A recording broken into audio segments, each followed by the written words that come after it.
घर डूबा, खलिहान डूबा, गांव डूबा। ये है डूबी डूबी दुनिया का सच, ये है बिहार का सच। सैलाब में सिमटी एक त्रासदी का दर्द, जिससे बिहार की बड़ी आबादी इन दिनों जूझ रही है। आज तक की टीम जब पूर्वी चंपारण के इन गांव में नाव से पहुंची तो बाढ़ की विभीषिका से सामना हुआ।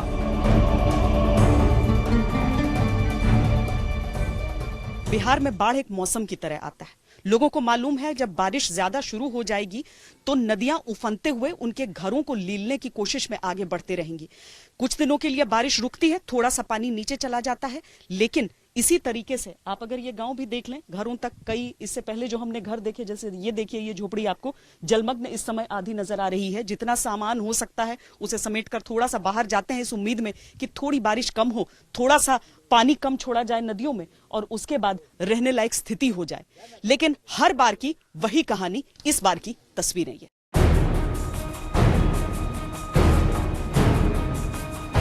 बाढ़ के पानी के साथ परेशानियों का सैलाब आता है। हर वक्त सांप का खतरा बना रहता है। पानी जम जाने से बीमारी पनपने लगती है। कब से पानी चढ़ा हुआ है? दीदी 10 मतलब 6-7 दिन हो गया।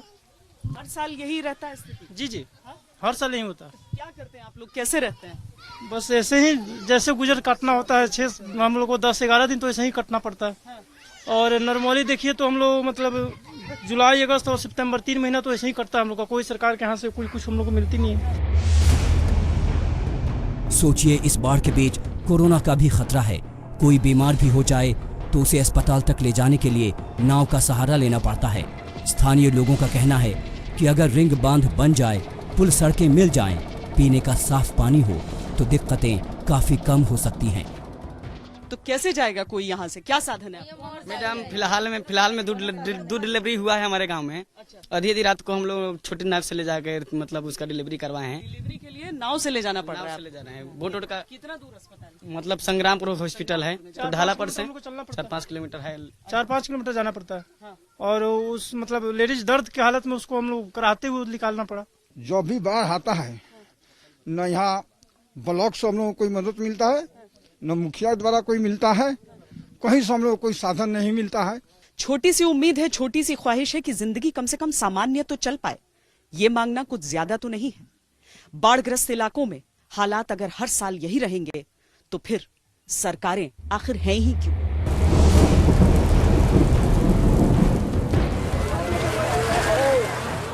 गोपालगंज जिले में गंडक से तबाही आई है। झोपड़ी डूब गई, पक्के मकान डूब गए। घर के अंदर और बाहर सिर्फ पानी ही पानी। जमीन कहीं दिखाई नहीं दे रही। पानी पर ही खटिया है, मचिया है, पानी में ही पैर है। सैलाब के पानी में दिन गुजरता है और रातें कटती हैं। सबसे ज्यादा परेशानी सदर प्रखंड और मांझागढ़ प्रखंड के कई गांव में है। हालात ये हो गए हैं कि लोग पीने के पानी और दवा को तरस रहे हैं। जब हमारे संवाददाता बाढ़ पीड़ितों के बीच पहुंचे तो एक महिला ने रो रो कर अपना दर्द बयां किया। नदी का पानी गरम अपने तो बुखार हो गया, देह में हो गया है हमारा। एगो पत्तू और जुड़ा बरी है तो वैसा ही है। और क्या समस्या हो रही है? और बाल बच्चा सब डूबा, परेशान खाए का तकलीफ होने का होता।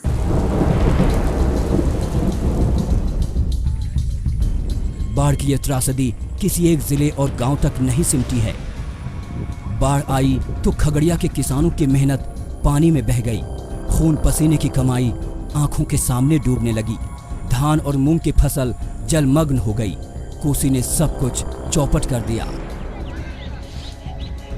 करीब मैं समझता हूँ कि कोसी, बागमती, कमला और करे और उत्तर क्षेत्र में जो सहरसा का बॉर्डर सटा हुआ है, वहाँ से बलान की नदियाँ की पानी इस इलाके में फैलती है और वह बहुत तेजी के साथ फैलना।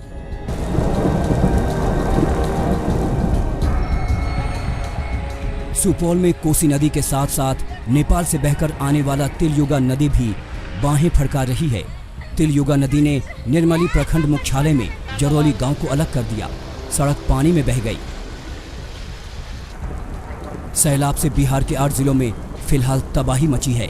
दरभंगा, खगड़िया, सीतामढ़ी, मुंगेर, छपरा, मधुबनी, मधेपुरा और मुजफ्फरपुर में सब कुछ डूबा डूबा है। तो बहुत दिक्कत होला मैडम, कुछ का साधन हमने के लगे ना रहेला। देख रहे हैं कि सड़क वड़क भी पूरा पानी में भर गया।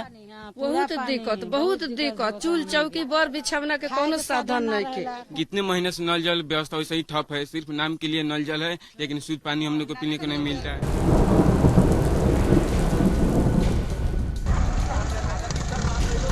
बाढ़ के पानी से दरभंगा का कुशवेवर स्थान का इलाका समंदर बन गया। सड़क, गांव, घर सब पानी में समा रहे हैं। लोगों की रातें बांध पर कट रही हैं। नेपाल में भारी बारिश की वजह से दरभंगा में बागमती नदी उफान पर है। वहीं कमला बलान नदी भी कम रौद्र रूप में नहीं। कमला बलान नदी में पानी बढ़ने से दरभंगा के घनश्यामपुर और कुशेश्वर स्थान के पूर्वी इलाके में तबाही मची है। नदी के इस विकराल रूप को शांत करने के लिए महिलाएं नाव पर सवार होकर गीत गा रही हैं, टोना टोटका कर रही हैं।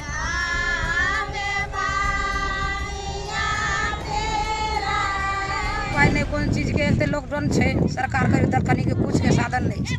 ने घर में अनाज छे, ने बर्तन बासन सब धोया गले, घर घर पानी ढुकल छे। मॉनसून आते ही बिहार की नदियां अपनी सीमाएं भूल जाती हैं। गांव, कस्बों, शहरों सभी तक विस्तार चाहती हैं। किशनगंज, सीतामढ़ी, छपरा, मधुबनी, मधेपुरा, मुजफ्फरपुर, जहां भी नजरें दौड़ाएं, सब जगह एक जैसी दास्तां, एक जैसा दर्द, एक जैसा डर। बिहार के लिए ये त्रासदी हर साल आती है, इस बार भी आई है। आखिर बिहार को कुदरत के इस खतरे से कब छुटकारा मिलेगा?